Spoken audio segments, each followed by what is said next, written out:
মালয়েশিয়াতে পাম বাগানে এক একটা ফল যদি কাটা হয় তাহলে মালয়েশিয়ান টাকা দেবে 50 পয়সা, যেটা ইন্ডিয়ান টাকা 9 টাকা। তো দেখতেই পাচ্ছ একটা পাম ফল কেটে ফেললাম, 9 টাকা কাজ করে ফেললাম।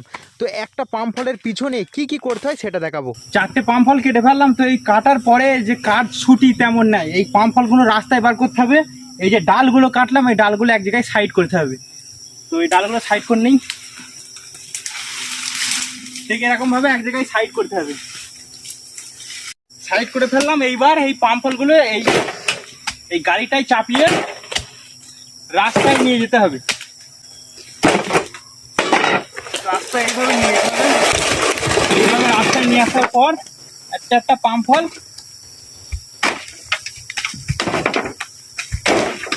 এইভাবে রাস্তায় ফেলে দিতে হবে। তারপরই আমাদের কোম্পানি টাকা দেবে। তো পাম বাগানে এইভাবেই কাজটা হয়। যদি ভিডিও ভালো লাগে লাইক কমেন্ট শেয়ার করবেন, আর ইউটিউব থেকে দেখলে